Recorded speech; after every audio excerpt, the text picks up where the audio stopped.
everyone, come on in because we are back for Ready to Love. We still on season 10 and we are on episode 7. Ready to Love is back. Who these people, Harpo? Harpo, who these people? Do we even remember them? Ready to Love got us spinning the block, y'all. We are over here spinning the block, and a lot of y'all don't like to spin the block because you say when you come back the second time, ain't nothing even better than the last time. In fact, sometimes it even gets worse. So they got us over here spinning the block with these Ready to Love cast members. And the question is, who these people, Harpo? Do we even remember them? So before we even get started on the review, y'all, we gotta start remembering who these people are. Do we even still like them? Do we want to go out with them again? So we need to quickly go over this cast one more time, because I'm gonna tell you, when I was looking at the series, I was like, I don't remember these people's names. I don't remember nothing about them. I can't remember if I like them, if I don't like them. Can't remember if they got on my nerves. I don't know. I can't remember. So remember, here were the cast members. We had Angie, 39. She's an intern and a new hire coordinator / bartender. Remember, Angie was the one, I think she'd been married before. She's a bartender, and I always said, a lot of men gonna be intimidated by the bartender things. I think she had a fiance that passed away while they were engaged. I think that was one of her little storylines. Angie. Then we had Khalil, 31, a roofing company VP. I think it's his family business. Can't quite remember, but we had Khalil. Can't remember all the details about him. Cameron, 33. He was a firefighter. I do remember he don't love Jesus. I do remember that. He don't love no Jesus. He don't want to go to church. He said he don't really believe in religion. I remember that all about Cameron. I remember he and Deanna. Next up, Deanna, 34, a firefighter. She's strong. She's strong.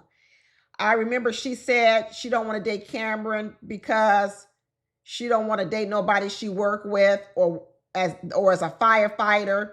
I remember Deanna was trying to put down Cameron because Deanna said, I ain't no firefighter no more. Now I train cadets. I'm better than you. Cameron, you on the front lines. I'm now a trainer of the new cadets. I remember that about Deanna. Remember Eddie? Eddie was good looking, general contractor, 31, but we really couldn't figure out, is Eddie here to play or is he here to win? Which one was it, Eddie? We don't remember. Fritz, 36, financial analyst. He said he liked to travel all around the world. He was running around putting people down. Then they were saying that he was in the polygamy lifestyle. That was Fritz.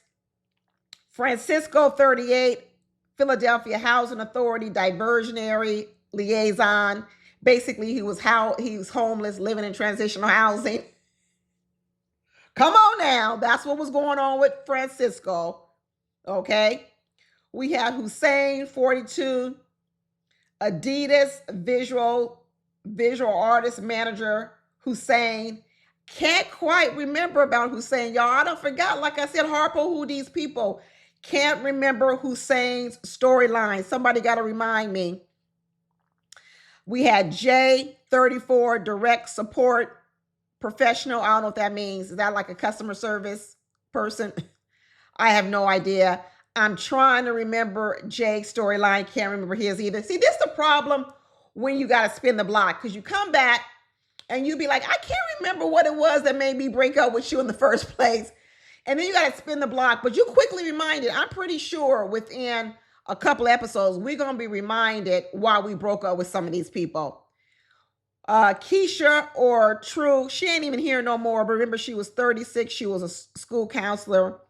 Kiara, 33. Remember, Kiara said she was a princess. Her daddy spoiled her.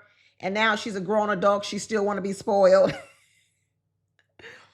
We had Naeem, 42. Didn't he have like 4 or 5 kids by 4 or 5 different women? He had a whole basketball team with a lot of different women. 4 and 5. He's a bar owner. I think he told us he turned his life around. We had Nicole Coley. She ain't even here no more. She was a flight attendant. She gone. We ain't got to worry about her. Raquel, she gone too. She was 35. We had Rose, 37, inside sales rep slash hairstylist. She's a single mom. She says she loves Jesus, but yet she's still trying to go out with Cam, the firefighter, who said he don't really love Jesus. So I was confused, Rose. I was really confused. We had Sahara that told us her name is Sahara, but her pooty thing ain't as dry as the Sahara. She says she moist down there. She's loud. She's upfront. She says you get what you see. She's 34. She's a home health care provider and a hair company owner. Then we had Chenise. Chenise had money. She let everybody know she don't need your money. She owns several businesses. She got a residential habilitation agency. She's the CEO of her own company. She making hand over fist money continuously. She got a lot of homes, a lot of businesses, a lot of money. She a career woman. She let people know that, but she also trying to bring the sexy too. So she's like, I'm trying to be sexy, but I'm freaking the sheets, but I'm a CEO in the boardroom. We're trying to figure it all out. She trying to figure it out. We have Tay, 35, certified registered nurse, anesthetist. She making good money too, but somehow or another, she was liking Cisco. It's like, girl, what? What for? Cute, got a lot of men after her. Creep, she got the pick of the litter, but she picked the homeless guy. What's going on, Tay? What's going on? We had Wayne. Remember, that's what Uncle Tommy did. He's gone already anyway. He was 36, a business development consultant. He ain't even here. By Wayne. Remember, he was the by Wayne. We had Will. He was the first one out the door. He was a biotech recruiter. He gone too. So that's who we had. Just to remind y'all of who was on the show. And then what happened? I'm looking at my thumbnails of all my previous shows. Episode 1. That's right. We had the Black Love Hopefuls. Are they married yet? Are Cornelius and Camille married yet? I mean, dang. If they're not married, somebody tell me if they're married. Because if they're not married, Cornelius, why are you making Camille wait this long?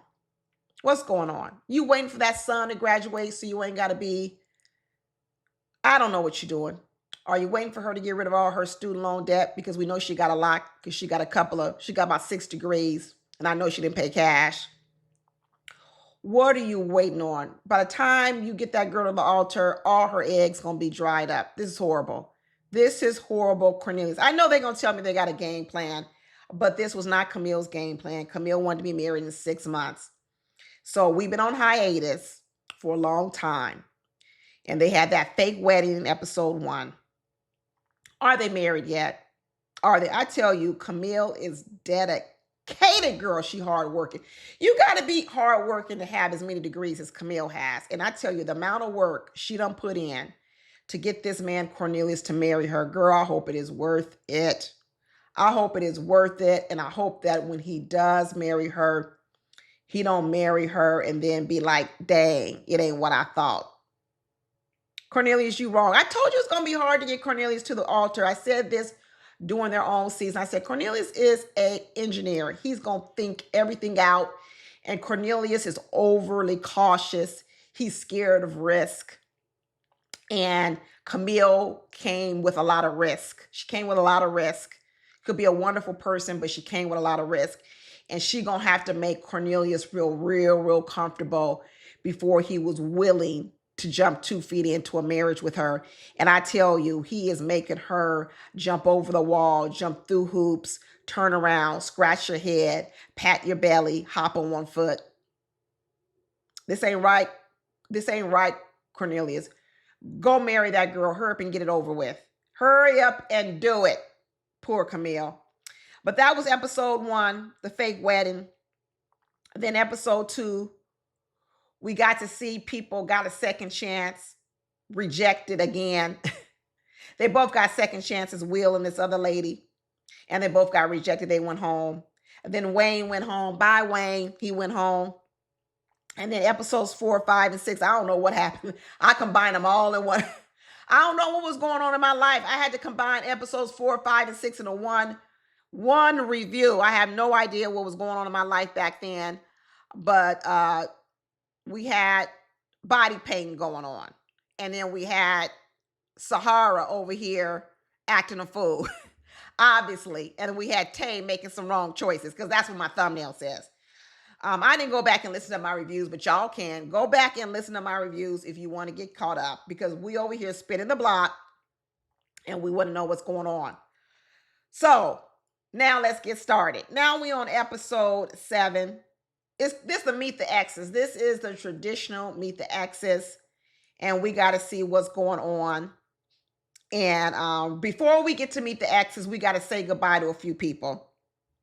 We got to see Sahara tell Fritz, you out of here. You out of here. And Sahara said, the cookie is crumbling. And Fritz said, you know what? He made a big mistake. He said the minute he knew he didn't like Sahara, he didn't like her attitude, he didn't like her ghetto-ness, he didn't like nothing about her, he should have kept his mouth shut. Right about that. It's no value in being mean to people. He should have kept his mouth shut.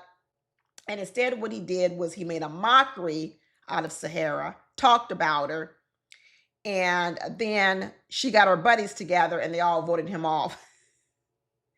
So he said, I should have just put her on my bottom, moved on, instead of making a mockery out of her. And he said, my bad. Well, you're bad and you're going home, because they got that man out of there. And then Fine Eddie had to go home too, because the ladies were saying, Eddie, you drink too much. I didn't even see that. I didn't know Eddie was drinking like that. But Rose said, Eddie, you got to go home. And Eddie said, maybe the mistake I made was I can be a closed off person. And because I was too guarded, I had to go home. Maybe that's why he was drinking and loosen up. Maybe he's shy. Maybe he's an introvert. Like I said, I can't remember. I really can't remember. All I know is Eddie was fine. That's what happens in Spin the Block. All you remember are the good parts. You just remember Eddie was fine. And then you go back and you realize, dang, he fine, but he ain't got no emotional intelligence. He don't know how to open up. Then next thing you know, you right back where you were before. So all the men got to come back to the men's lounge. And one thing I know about the men's lounge, these men showed up in sneakers and sweatsuits and joggers. They didn't come suited and booted and dressed up like the previous season. They act like they come in here after working out. They're not taking it seriously. But anyway, you got Uncle Tommy telling him, this is the episode we're going to meet the exes. And everybody's all excited. But they shouldn't be excited too long, because a lot of these women going to show up with no exes. A lot of these women going to show up with a whole lot of breakups, but no exes. But Cam 31, the firefighter, he's excited. He's like, oh, yeah, I can't wait to meet these exes. Hussein is the first one up. He said he going to get to meet Angie's ex. Remember, Angie's the bartender. And she going to bring her ex. His name is Jamal. She going to bring Jamal, her baby daddy. I don't know if he's did she ever get married? Were they married? I don't think so. But the first thing Hussein said was, how often do y'all see each other? And they say, not too much, just on the pickup and the drop off. And he goes, oh, you the baby daddy. Oh, I thought she was just an ex. But you not only an ex, you a baby daddy too. Let me really shake your hand. So Hussein said, I need to know why y'all broke up. He said, I guess you could say it's because of communication. Well, it just ain't communication, it's bad communication.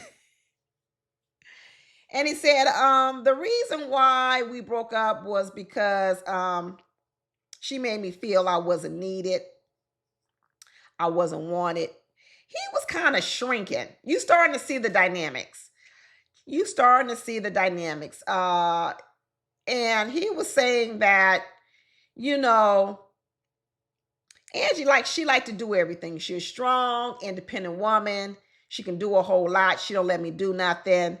He said it got so bad that even when she was having our baby, she drove herself to the hospital. He said, she didn't even trust me to drive the car. Girl, you couldn't even be a passenger princess when you was in labor. Everybody talk about they want the soft life, but the soft life requires you to sit over there and be quiet. Some of y'all don't like the way men drive. So you like, I'd rather drive because I don't like the way he drive. Y'all better learn. Listen, let me give you a little tip. Let me give you a little tip.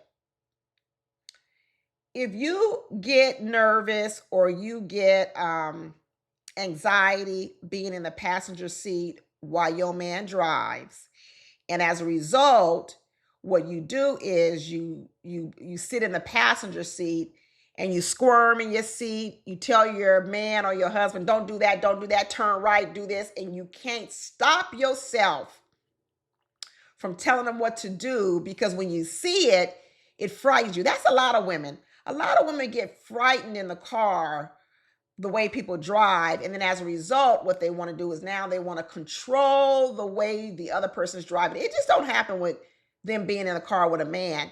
It happens with even women. So then what happens is they decide, well, because I don't like your driving or whatever else, I'm just going to drive. So next thing you know, they driving, and then they men get to be the passenger princesses. Ladies, don't do that. Let me give you a little tip.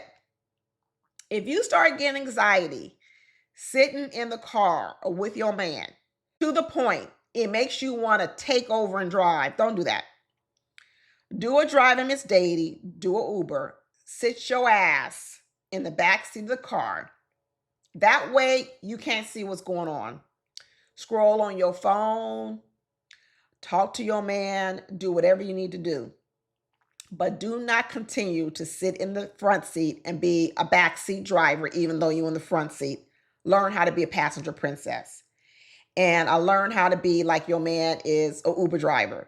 It's better than being the backseat driver. It's better than criticizing. It's better than being a nitpick. It's better than being in control. Then after a while, as you learn to relax and control your own anxiety, maybe you can move back to the front seat. You see what I'm saying? Because you got to think about it. When you're squirming in your seat and you're scared, unless you got a man that's been in a whole lot of accidents, and so maybe you're justifiably scared. You got to remember, your man has been driving for X amount of years and he ain't had no accidents. So your fear is kind of like unjustified. You see, it's unjustified. Now, if you're driving around with a 16-year-old that's learning how to drive and you squirming, I get it. But if you're in the car with a person who's been driving a long time, but they don't have no accidents, even though you're afraid of their techniques of driving, and even if their techniques aren't that good, I get it. Your anxiety is making it worse. So what you need to do, instead of controlling them, you need to learn to control your anxiety. So get your butt, sit in the back seat, scroll through your phone, talk to your man from behind the back of his head. Okay, sit directly behind your man. Don't sit in the other seat, because then you can still see the road and you're still gonna have anxiety. I'm just giving y'all some tips. But anyway, so when it comes to Angie, she couldn't control herself. And Hussein said, well, that's gonna be a problem because he's used to being in control. He said he wants to be the leader. He says, I'm gonna have a problem with a woman that don't let me lead. And so when he got ready to end the meet your exes, he walked out of there and didn't even give Angie a hug or a kiss. Woo, woo, woo, woo. Hussein didn't give her a hug or a kiss. That didn't look like no really good chemistry. I'm really telling you, that did not look like no good chemistry. But then we got to go over here and see Kiara meet the ex's date. Kiara, 33, the insurance princess. Remember, she was the princess. Her daddy spoiled her. Well, we got to meet her ex. His name is Jules. And the first question I said was, why she bring him? Why did she bring him to the party? And I thought to myself, as Jules sat there and told us the story that he and Kiara have been friends their whole life. And Jules' story is, I've known Kiara her whole life. I've known her since she was 9 years old. But when she was 9 years old, she was innocent and a sweet girl. She was humble out here in the world. And what Jules was saying is, I liked her back then. I really liked her back then. And we come to find out that Jules and Kiara are 9 years apart. Well, supposedly Kiara is really closer to the age of one of Jules's little sisters. And so this is a story of a young girl having another girlfriend who's her same age, but then having a crush on her sister's older brother. We've seen it all before. It's happened. Some of y'all out there might have happened to you, right? Ooh, your older brother is so cute. But you know what? He's way older, you know. And so what Jules said is, you know what? I saw her back then when I was 9 years over, looking at her when she was 9 years younger. But you know what? I didn't hop on her then, but I hopped on her once she became of age. He said, but by the time she became of age, she wasn't 9 no more, and she wasn't sweet and humble no more. She became so materialistic, and she became too bougie. And Jay was sitting over there talking about he like a bougie woman. He said, what's wrong with a bougie woman? And Jules said, well, not, what was his name? And Jules said, you know, I'm looking at my notes right here. I don't know if his name is Jules or Jamal. Whatever his name is, y'all know what I'm talking about. Y'all know I'm going to mess up somebody's name.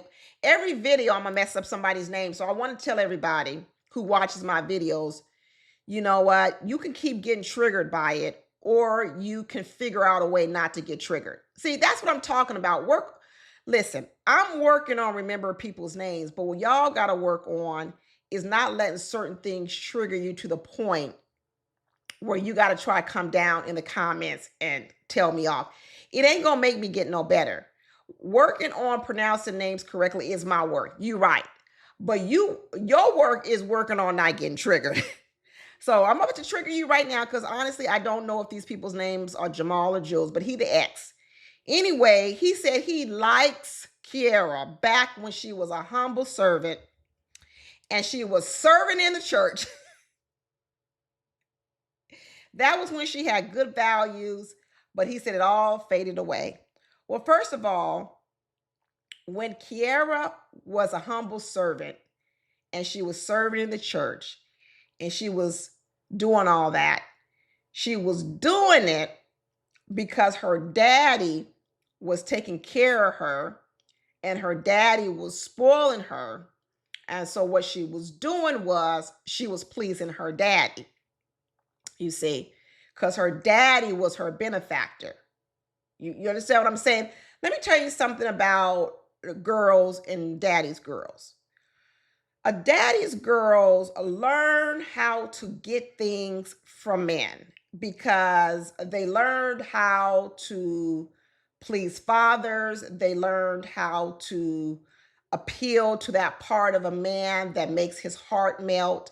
And as a result, that father dotes on the young girl. This is why mothers sometimes get mad at daughters, because what the mothers realize is sometimes their daughters were able to extract things from the father that even the mother can't extract, because the daughter is appealing to parts of the father that makes him feel good. So daddy's girls, let me tell you, because I'm one of them, I ain't gonna lie, I'm one of them. We learn about things early on and we got a lot of practice. Now, what happens, what you do with that power when you get older, that's when it can go crazy. You see, a lot of girls, they take that power and then they go out in the world and they use it to manipulate men and use men. And what Jamal Jules, whatever his name is saying is, once Kiara grew up, she went from a good girl, going to church, serving the Lord, and having a daddy benefactor to saying, dang, all this power I got over a man like my daddy, I'm going to take this shit on the road and I'm going to start using that plus my body. And I'm going to use that on these men in the streets. And guess what? I'm going to need some designer bags. I'm going to need my nails done, my hair done, everything else.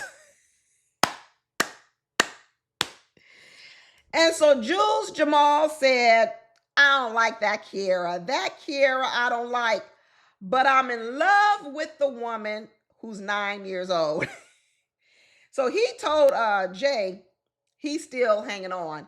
He said, I'm hanging on because I'm hanging on to the girl who is 9 years old, but I don't want this materialistic girl. You see, the problem is, Jules, is she was always materialistic. It's just that you didn't have to provide the lifestyle. Her daddy was doing it. But anyway, I don't know why Kiara didn't. Let me say this. Let me correct myself. I know why Kiara brought this man. Okay. Let me stop lying. I know why she brought him. Because, like I told you, what Kiara has learned to do is she has learned to manipulate men for the bad. And when you are a young girl and you're a daddy's girl, your father has an immense amount of pride in wanting to care for you. It makes him feel good too. He likes to dote on his little girl. It makes him feel good. That's how you become spoiled. That's how it happens. So the reason why a lot of people are saying, why would Kiara bring Jules J? Well, it's a manipulation game. What she's doing is she knew Jay Jules' stance. Like I said, I don't know his real name. So what she decided to do was, let me bring Jay to this. Let me bring this Jules Jamal guy. See, I messed up all these J's. Let me bring him to this Meet the Exes with Jay, because I want Jay to see. Hear me out. I want Jay to see what this man over here wants to do with me, that he wants me.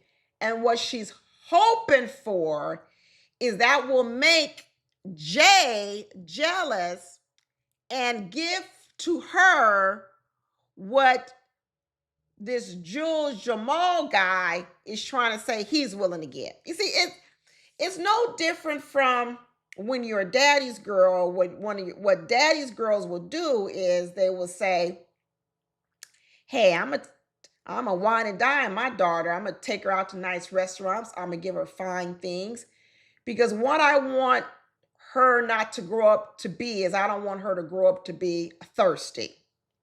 I don't want her falling down at the first guy that takes her to a nice place. There's value in that. There's value in that, right? I don't want her to give herself away so easily and so cheaply. And I don't want her to feel desperate for the love, attention of a guy. So what I'm going to do is I'm going to show her love. I'm going to show her attention. I'm going to wine and dine her. I'm going to give her nice things. So that way, when she gets out in the world and she's meeting men, she won't be so willing to do these things for this man, because she already have a level of appreciation used to it. Now, like I said, sometimes you can use your upbringing for good and sometimes you can use it for bad. And I think what Kiara's decided to do is she's decided to use her upbringing and to kind of not use it in the right way. And so as a result, her sitting here bringing Jamal Jules to this meeting, in a lot of ways, is trying to get Jay to do more for her than just Jamal Jules, man. It's manipulation. It's manipulation. And to be honest with you, did it work? A little bit. If you saw Jay, he was kind of falling for it. He was kind of falling for, let me now compete for Kiara to show this guy that Kiara has moved on from him. He was kind of falling for it, which means he might be a little susceptible to the game that Kiara is playing. Well, the problem with Kiara's game is, even if she wins Jay and manipulates him in this way, the problem is going to be if this is Kiara's lifestyle. Because the problem will happen is, if she's a manipulator, like she is, even once she gets with Jay, she'll manipulate him too. And then that's what flips the relationship. That's why I said, be careful how you use your power. Be careful how you use your power. She says she's tired of reminding Jamal that he is in the friend zone. Well, the way you tell a man he's in the friend zone is you stop dealing with him. But the reason why she keeps him around is because he an ego stroker for Kiara. Girl, get out of here, Kiara. Get out of here with these games you are playing. But then we had to see Cisco and Chenise. Chenise brought Augie, her ex. They was friends from back in college, an ex from back in college, and they dated in college, but they stayed good friends. And people are wondering why you got to bring an ex away from college. You ain't got no more recent ex than in college. And Cisco said the reason why he likes Chenise is because he's never experienced a woman that would pray for him. And he went on that date. And when he started talking about that Chenise ain't the other one that he's interested in, he's also interested in Tay. Yeah, I thought it was a bit disrespectful the way he brought it up. I did. And the ex, Augie, said, well, how does Tay look? And then Chenise said, she's cute. And I didn't actually find no problem with the fact that Chenise said that Tay was cute. And Cisco says, oh no, she's not just cute, she's beautiful. Cisco, if you don't get your homeless transitional housing ass out my face. First of all, the only reason Cisco is interested in Chenise is because he might can get some free housing. Let's be honest. He was interested in Chenise for housing, and he's interested in Tay because that's the one he's really attracted to. Okay. And he then went on to say, don't be coming for Tay. Like I said, people don't just wake up here where they are. And Cisco done woke up as a homeless person in transitional housing, gonna come up here in Shanice's face, say, no, don't you be coming for Tay. She didn't come for Tay. She said the girl was cute. What's wrong with another woman saying a woman is cute? No, she beautiful. Cisco, go on and take yourself back to your bunk bed with your assigned locker. All right? And put your name on your food in the refrigerator and get out my face. I don't like Cisco. And later on, we see he's the one that says goodbye to Chenise because Chenise goes home. Chenise goes home, Cisco delivers the news, and then he sits up there and starts crying because he says, dang, now my connect to get some free housing is gone. He up there crying. I don't like Cisco. I don't like him one bit. And Tay better not like him either, because Tay running around talking about how she been done wrong by so many men. Tay out here running around. She's cute. She got a little ghetto in her too. She do. She got a little ghetto in her. I'ma say it. But her picker is bad. I don't even know why she wasting her time with Cisco. Why is she wasting her time with Cisco? Tay got the opposite strategy of Kiara. Because who the hell gonna be jealous of Cisco and he homeless with a bunk bed with a small fridge in his room? Ugh, get out of here. Tay, you bringing your stock down. You really bringing your stock down. But anyway, going on, moving on. We had to go see Sahara with her exes. And who was going on the date with Sahara?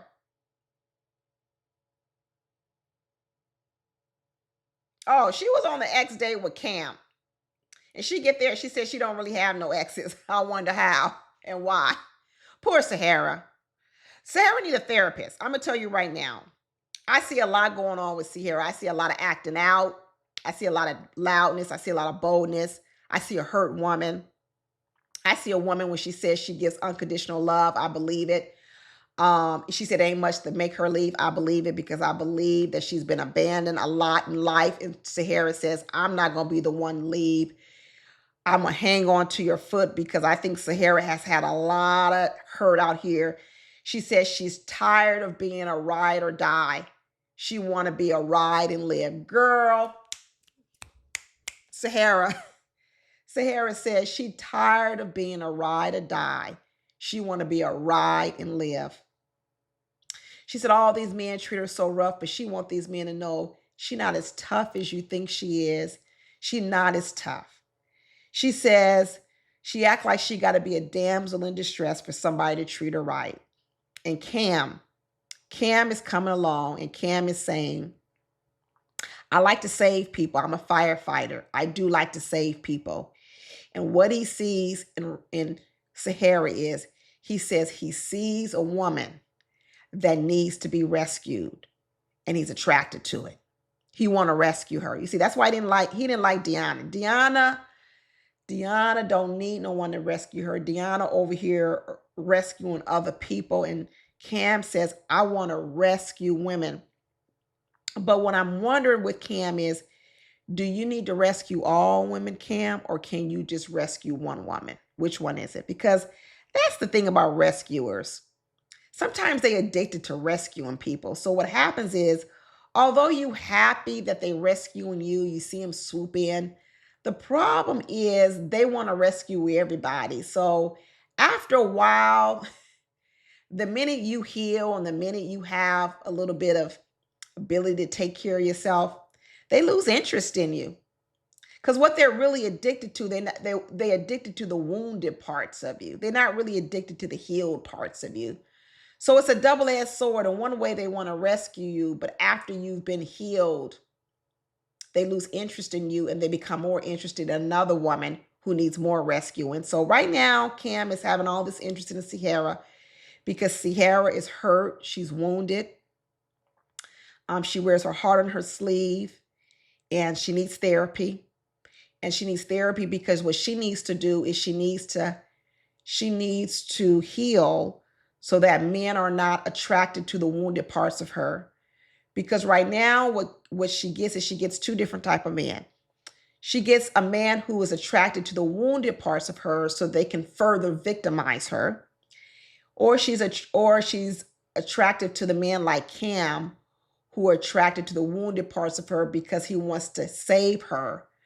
But then as she starts to show that parts of herself that are strong or independent and confident, that man who likes the wounded woman isn't attracted to her. So her best bet is to heal herself first so that she can then attract a more balanced man. If she don't heal herself first, she's going to keep attracting sort of like these men who are not healed because Cam ain't healed. He ain't healed either. But anyway, we got to see Hussein and Rose on a date. We wondering why they even on a date. How can a church-going, Lord-loving, God-fearing woman be with a man who said over and over again, I'm not religious. I'm not into that. I don't believe. Why is Rose still barking up this tree and knocking on this door? And let me tell you why I think it is. And these men who were on this date with her, who was on the date? Cam and who was on it? Cam and Hussein. Cam and Hussein are both on the date. And they had this wailing guy who's the ex. And what they were saying was they're trying to pretend like Rose is so perfect. Nothing's wrong. And they said the only reason why they didn't get along is because she was too caring and too smothering. And Cam and Hussein are not buying it. They were saying nobody's perfect. This is too good to be true. Something is being hidden. And Rose was saying she's the perfect person, but nobody wanted to marry her in 38 years. And let me tell you who's right. Wayne and Cam are right. And let me tell you why they're right.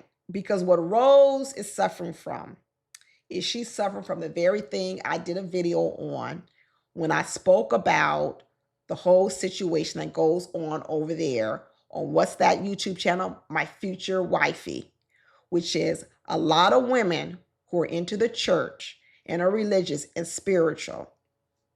They put a lot of emphasis on being the perfect wife, the perfect person in God's eyes. That's what they do. That really is what drives them. And as a result, what they tend to focus on is not the bad behavior that comes along with men. What they tend to do is they feel good about themselves because what they're able to do is rise above it. And what their real joy is how much of a Christian woman they are. Hear me out. What their real pleasure about is how Christian I am. And a lot of times when they're dealing with bad behavior men, they don't look at the bad behavior of the man. What they focus on is, look how I'm a Christian woman and I'm able to rise above the bad behavior of the men. So here you have Rose, who is, in a lot of ways, is what these guys are saying. There is a lack of reality that's coming along with some of these women because they're not really looking at the full picture as it is. And as a result, not only do they not see themselves correctly, they don't see others correctly. And I believe that's what the problem is with Rose. Rose wants to be a Proverbs woman, but sometimes what happens is you're not doing the work on yourself. And then because you don't want to do the work on yourself, it's hard for you also to sort of be a good judge of character of other people. Hear me correctly. If you're a person who doesn't really want to look deep within people or deep within yourself, you also become a person whereby sometimes you don't even want to look at others the way you should. And I think where Rose lives, she lives in sort of a utopia world. She does. So as a result, I think what Cam and Hussein are getting up on, it's going to take a while to figure out what parts of Rose are the red flags, the yellow flags, because she's going to do a whole lot of work to cover it up. That's what a lot of church people do. They spend a whole lot of time covering up their flaws because they want to always appear as a Proverbs wife. Jesus said, come as you are, but work on yourself. Not fake who you are and then not do no work. That ain't what you're supposed to do. You're supposed to come as you are and do work on yourself. Not fake who you are and act like you ain't got no work. Girl, Rose, you got some work. You got some work. But then we got to see the date with Tay and Khalil and Cisco. And Tay said, they said, what's your deal breakers, Tay? And Tay said she don't like a man who's snoring. I'm starting to find out that Tay is not very emotionally intelligent. She good looking. She might be book smart. She's not emotionally intelligent, because to sit in front of two people and talk about what are your deal breakers and you bring up snoring, that's petty. And I'm not saying that snoring ain't a big deal. It is a big deal, but that's not something you bring up at the top of your list. So that's why you see over here, you up here sitting with Cisco in front of you. So you mean to tell me you more concerned about snoring than you are with the fact that this man is homeless, living in transitional housing with a mini fridge in his room on the top bunk, and you worried about snoring, Tay? Tay got some work to do. She says she can get defensive and feel attacked and not be heard when she is in confrontation or she's trying to solve a conflict. But Cisco said he started picking up on some of her body language, saying her body language was more going towards a Khalil than it was to him. So maybe when Cisco was crying because Chenise was going home, maybe he realized maybe Tay don't really like him as much as he thinks she likes him. Maybe she just using to have somebody vote for her, and really what she really interested in is Khalil. Maybe that's what's going on. I sure hope so. I sure hope it's a strategy, Because if this is the real deal, girl, you need some help. You really need some help. Cam was mad because when he got ready to go meet Angie's ex, the ex didn't show up. He brought her flowers and everything. He was mad. He said, I thought I was coming here to meet the ex. Why didn't I get to meet the ex? Later on, he found out that Hussein got to meet the ex. He didn't. He was upset about that. It seems as if their attraction to each other is all lust and physical. Just like Angie probably be doing at work. She probably be at work as a bartender, see a guy she like, ooh, he hot. Angie said she like assertive guys. And Cam, like I said he act like he a rescuer over here. Cam said the reason when he gets in relationships, the thing that a lot of women talk about him is that he nitpicks. He said he don't like to argue, but he said all his exes basically say he nitpicks. Well, of course he's going to nitpick. Because you know what? When you a guy who likes to rescue people, part of you needs to see all their flaws so you can rescue them from their flaws. That's part of the Captain Save Hole. Why would you want to rescue a person that ain't got nothing to do or, is pretty much got their stuff together? Nah, you going to see their flaws. So therefore, you can be attracted to it. So you're going to see it, you're going to nitpick on it, and then you're going to want to capitalize on it. I see Cam very, very well. And then the last date we got to meet the exes was Deanna, Naeem. And Deanna didn't show up with no ex, but what she did show up was with her booty cheeks out. Deanna, girl. I think episode 1, I liked Deanna, but by episode 2, I was done with Deanna. Deanna says she a runner, she a track star. I believe it. I believe it. She said she was a nitpicker too. Is that something going on with firefighters? Firefighters who like to rescue people, they all nitpickers. She says she a scorekeeper. Girl, Deanna. Deanna need to be with somebody like, who's that guy, Thaddeus over there for King's Court? He said he like an assertive woman and a woman who's in shape and like to work out. Maybe he need to be with Deanna. Maybe they would make a good couple. But in the end, no exes came. So it was a lot of no exes, but a whole lot of excuses. Chenise went home. And so did Eddie. That's who went home. But that's it, y'all. I guess we're going to talk to you later. And we'll come back with the next episode of Ready Love. Talk to y'all later. Bye.